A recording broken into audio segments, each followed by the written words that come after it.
Hello,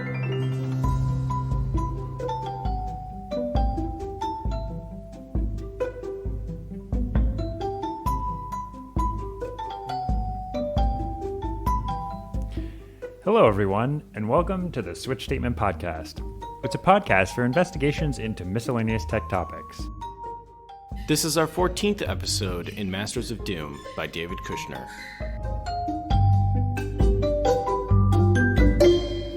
Hey, John, how is it going? Hey, Matt, it's going pretty well. How are you doing? I am doing all right. I'm constantly reminded about how little time we have left as Living productive beings. Employees. Well, I mean, one is probably closely followed by the other.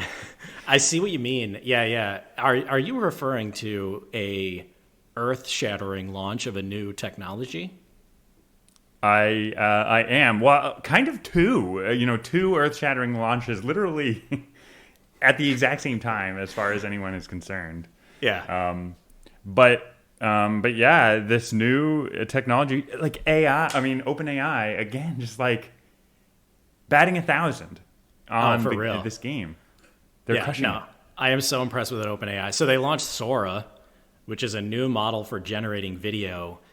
And all they launched was a simple website where you could scroll down and see the videos that were generated with this model. And it was incredible.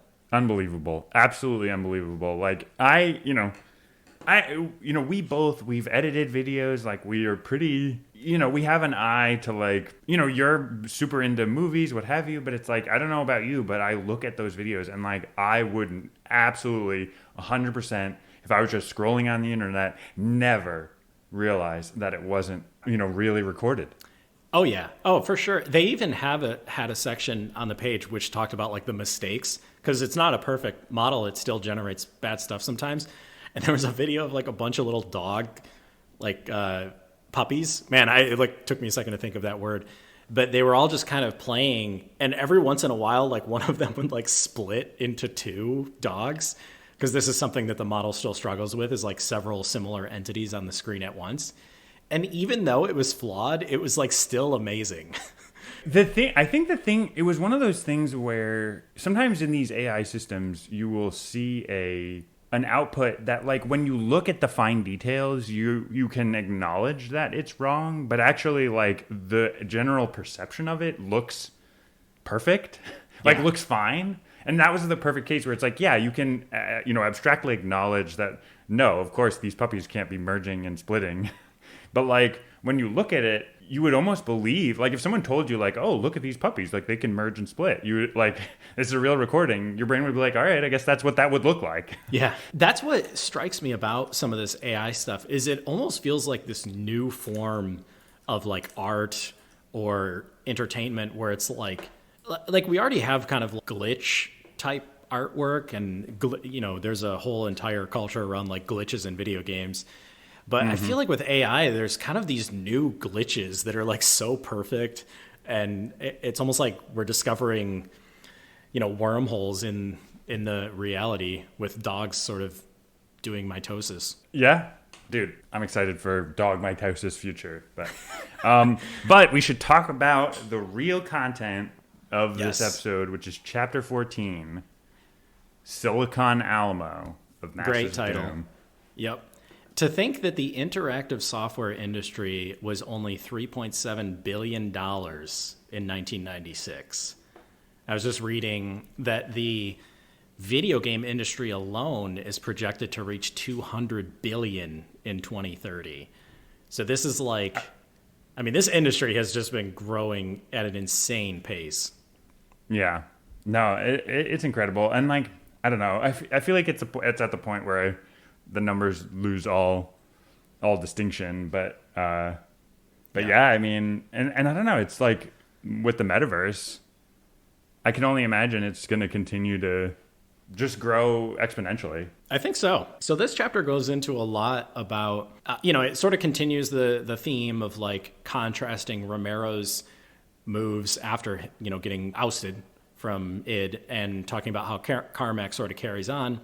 They already released Quake 2, so they're doing good. But they talk about a couple things at id that I thought was interesting. For one, they saw Half-Life, the game that came out of Valve, and they thought it was silly. They were like, oh, this game isn't going to go anywhere. And Half-Life was one of the biggest games of all time. So they kind of missed the mark on that one. And it's funny because I think in the last chapter, it kind of vindicated Carmack's position that like story doesn't matter. And as long as you can add this whiz-bang technology, everyone will flock around your game anyway. Yeah. But I feel like Half-Life is kind of the direct contradiction of that, where it's like, yeah, I mean, they didn't really add anything from a technical perspective, but from a storytelling perspective, like it redefined the category, I feel like. Yeah, no, exactly. And I think you're right that it's sort of a vindication of why the team, Romero and Carmack, work so well.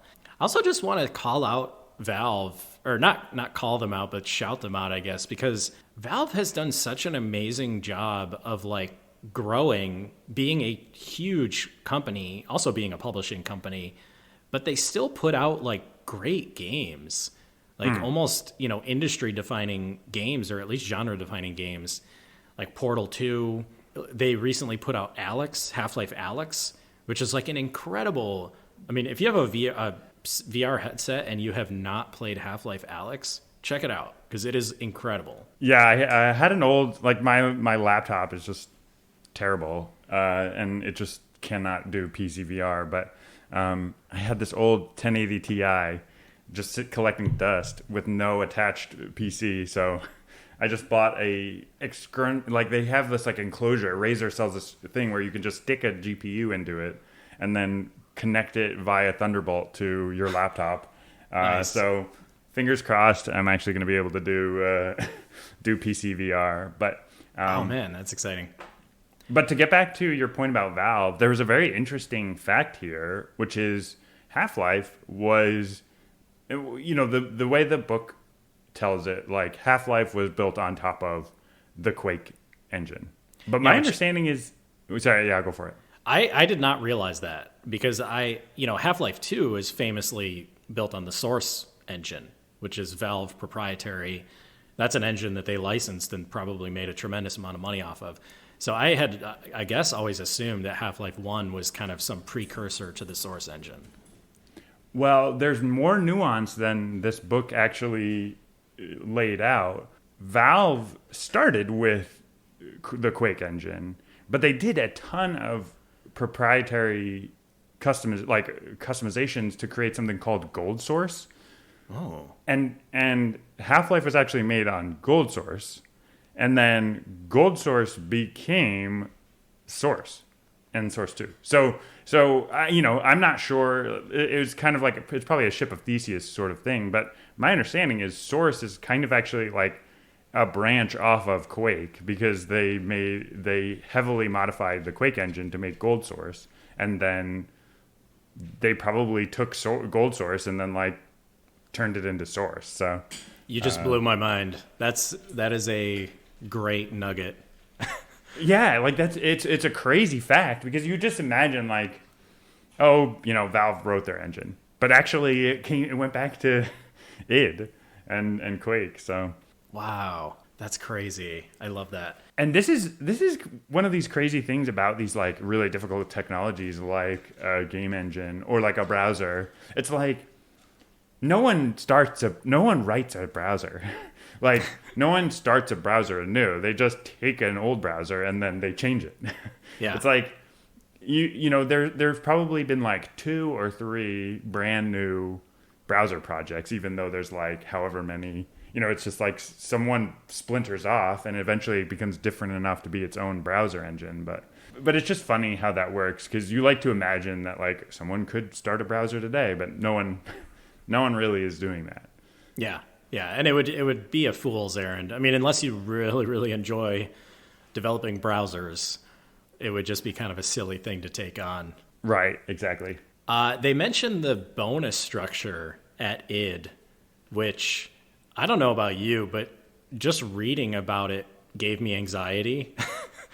Like, they basically talked about how every single quarter they would give, they had sort of discretionary money that they could like give out as bonuses to the individuals at id. And it's like one quarter you could get like $10,000, one quarter you could get $200,000.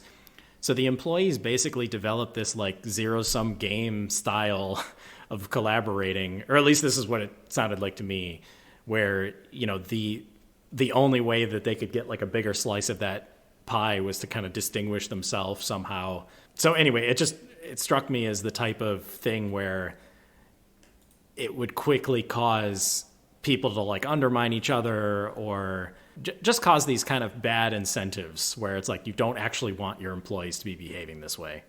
Yeah, I think it's I feel like we talk about incentives a decent amount. I think it's a really hard problem. Like, how do you incentivize your employees to want to like lift each other up? Like, how do you create a structure so that, because ideally you want to optimize for all of your employees, making the company more profitable in general. Yeah. And, if at the point at which one employee is sabotaging another employee, it's like that's negative sum, right? Because it's like the whole pie is shrinking. So it's like even if one person is getting a higher proportion of it, they're actually, everybody's getting less. So I don't know. It's just a hard problem. I don't have an answer to it, but yeah, no, I'm and just kind of positing. We've definitely talked about this very topic before, and I do think, in any software project, collaboration is so important. So it's almost like, you definitely want to incentivize individual achievement, because a lot of great parts of software are built almost entirely by single individuals. But at the same time, the whole thing needs to be cohesive and work as a whole. So, and that's almost more important. Like, that's almost the most important thing about software. So you need to find some balance of like incentivizing teamwork, but also incentivizing individuals. And I just think giving out these like huge bonuses every single quarter, where some people can get next to nothing and some people get like a massive amount of money, that just feels like a recipe to, make people mad at each other, make people resent each other, make people subtly undermine each other in order to get ahead. How did they, like, what were the criteria again for determining how much of a bonus someone got? My understanding from reading the chapter was they just had a discretionary pile of money, and the leads would just decide. Like Carmack and his guys would just pick, like, okay, this quarter, Adrian's getting 20 grand and Tim Willits is getting 200 grand. But no transparency about like the criteria for bonuses or what have you. Didn't seem that way. I mean, Kushner didn't go into extreme detail on this, so I don't want to like read too much into it, but it seemed like it was a unilateral thing that Carmack and his buddies just did. And I mean, I think some of this goes into just general growing pains at a company.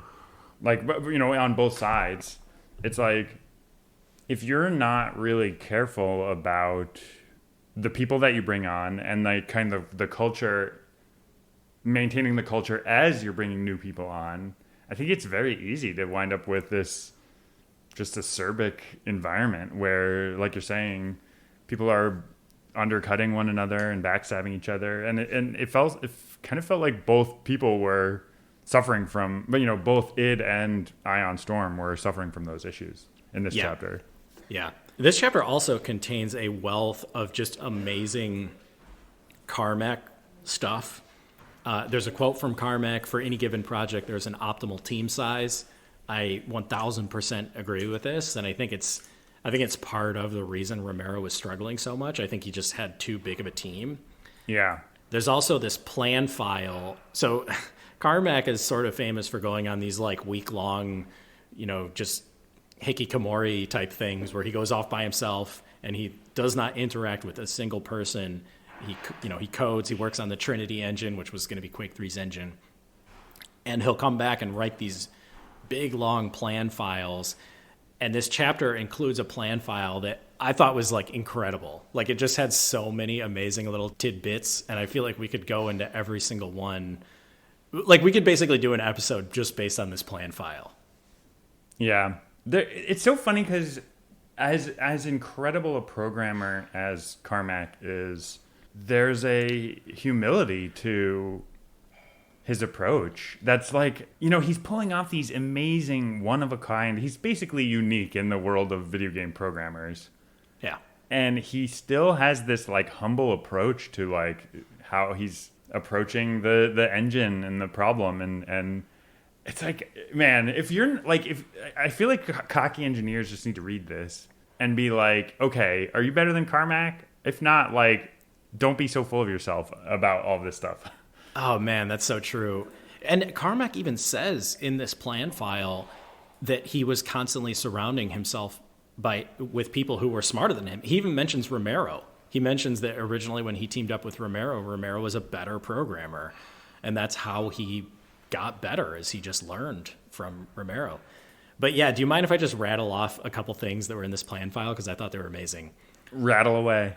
So this is basically like his, career and all these great little tidbits that he learned over time. He talks about using structures over parallel arrays, which just kind of made me laugh because parallel arrays just, maybe at one time that was like a good solution for something, but that just feels like such a difficult to maintain, like difficult to work with concept.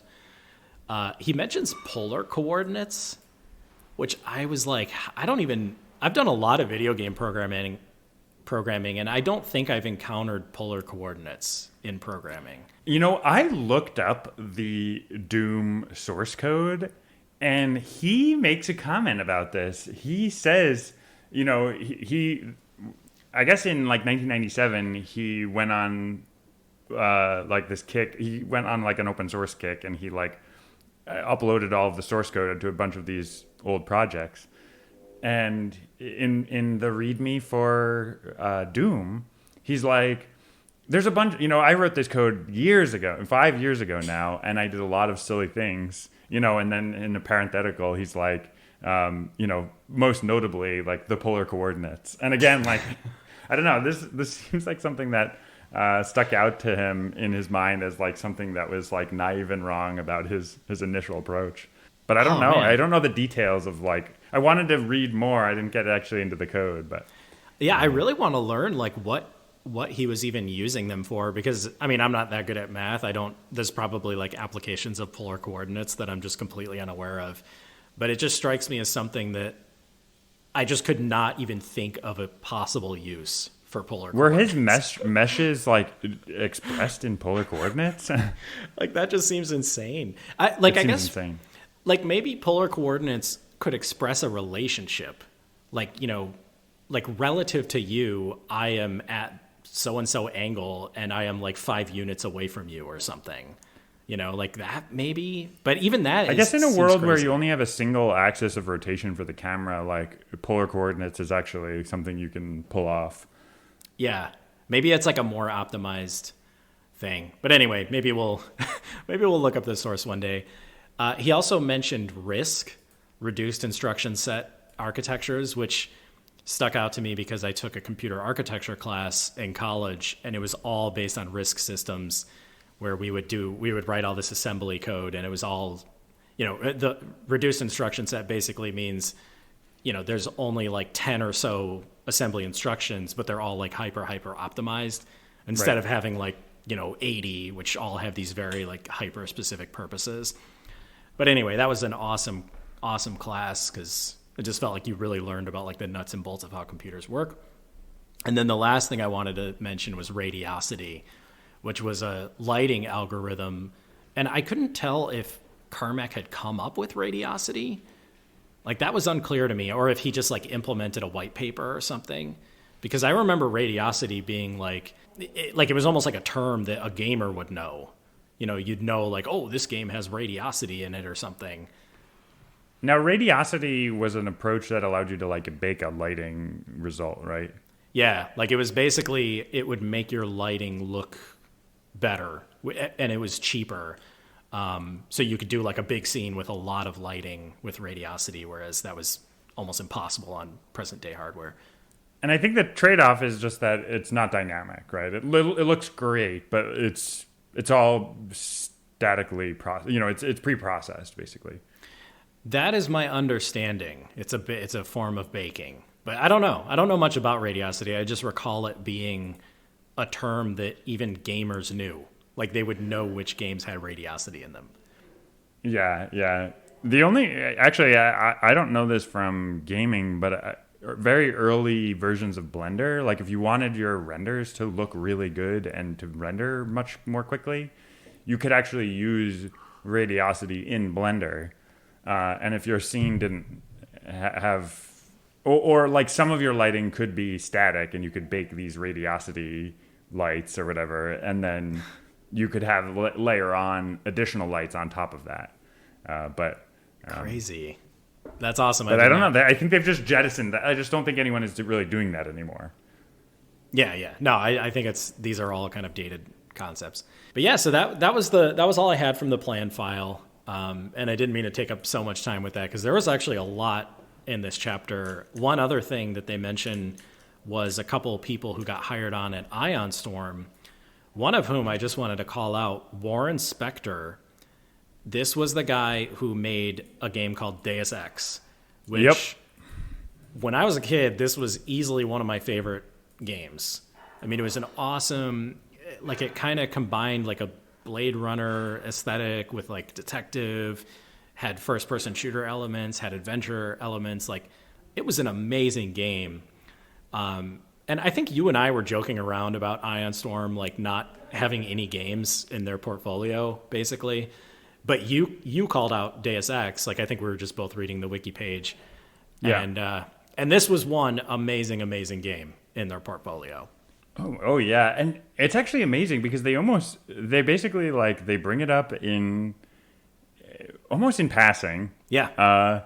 And then they give this funny little story about the guy, this Warren that you mentioned, where I guess Mike Wilson wanted to pull him into one of his PR stunts, and he was like, "I am not gonna say suck it down.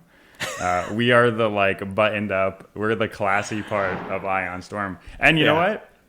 He was right because they're the only part of it that has stood any semblance of the test of time. Yeah, but then he doesn't go into any more information about Deus Ex in this chapter, and it was like very frustrating.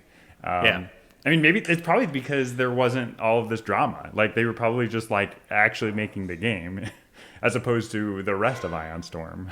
Yeah, which, turned out to be a complete cluster. They mentioned, we alluded to this in a last podcast, but there's this guy named Mike who was always interested in he wanted to be on the publishing side. He wanted to handle, like, distribution and just be more of, like, a businessman.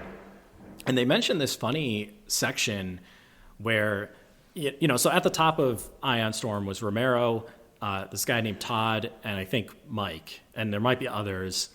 But there was a point where a lot of the employees of Ion Storm were really upset with Todd. They did not like Todd.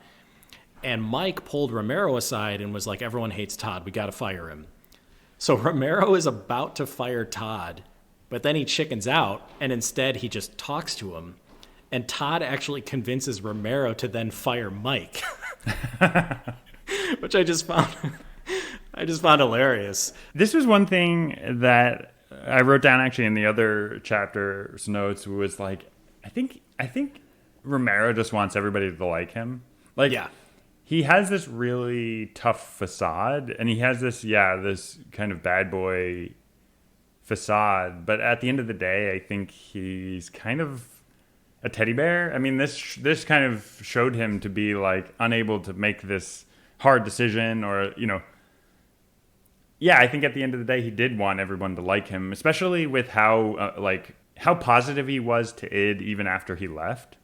Yeah, I think he was probably, and this is totally me conjecturing, extrapolating, but I think he was probably insecure. Like, can you imagine working with someone like Carmack, who's almost literally a magician? Like, he's just creating things that don't exist out of thin air on a regular basis. And having to like cut ties with him and having all this pressure on you to like make the next big thing. Yeah. And you don't have your Carmack. You know, the fact of the matter is Romero was not down in the trenches like coding these engines. So he didn't understand that process anymore. Maybe at one time he was doing that, but so I just my read of the scenario is he might have been very like scared basically about his life situation, like, because it sounds scary to me. Yeah. But yeah, so now there's this switcheroo, and he does what I think is the right situation is he jettisons Mike because he has been pulling all of these crazy stunts where there's this little story where he goes to Eidos. And like, first off, they had you called this out, but they had a deal with Eidos to make 3 games. And then there was like an option to have 3 more games. Mm-hmm. So everything is in disarray. I don't know if we've made that clear enough. Like, Daikatana is one of the games. There's this other game that was supposed to take 6 weeks, and it's now like costing $3 million. Dominion. I don't even remember. What's that?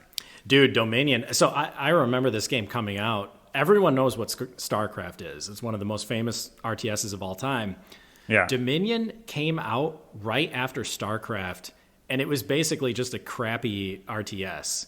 So I actually remember this game coming out, and I remember it being completely lambasted in the media. Like, we all just made fun of it, basically. Well, so this is the stage, and then Mike has the gall to go to Eidos and be like, all right, we got 3 more. Come, take it or leave it. And the Eidos people are like, are you fucking kidding me? Like, maybe launch 1 successful game and then come back to us. Because, like, right now, you're just running a clown show over there. Yeah, and speaking of clown show, one other element of this chapter, and this was partially started in the last chapter. So Romero saw Quake 2's amazing tech. And part of his leaving id was that he could still leverage id's engine. And there was a section towards the end of the last chapter that I don't think we mentioned where he saw Quake 2 and he was like, oh, awesome, I can use that engine. He couldn't use the engine until December, but he thought it would only take a month to incorporate the engine into Daikatana, which is just crazy. Like, I mean, it just sounds like...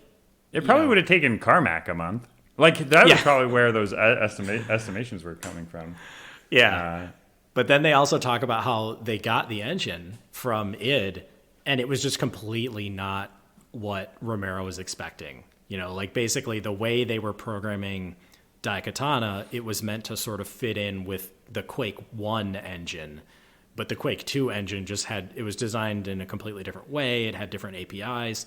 So they had an extreme struggle in basically kind of porting Daikatana to this new engine, and it was evidently a disaster. It's so funny because, like, I don't know, I think it's really easy the backseat game design here and be like, wow, what an obvious mistake, in hindsight. Like, couldn't you have realized that, like, you have this game most of the way finished? The incremental value of porting it to this new engine is not going to be nearly worth, I don't know, I mean, the cost and just the risk. I mean, it's like, and in my notes, one of my few notes for this chapter was estimation is hard. But I feel like estimates are always just pitched as like, oh, this is a number, here's the estimate. And I've never personally done this approach. I want to start using it, but there's this approach to estimation where you do like the average case, the best case, and the worst case. You use that to make a more informed decision, like, oh, okay, like, with one standard deviation of badness, like, it could expand to a year or what have you. And then at that point, it's like, is it worth it potentially taking that long? Like, of course not. I don't know. My heart just sank because, like, I kind of wanted... They built Daikatana up to sound like this amazing game. And, like, I really wish it had delivered on that. Did Daikatana ever come out?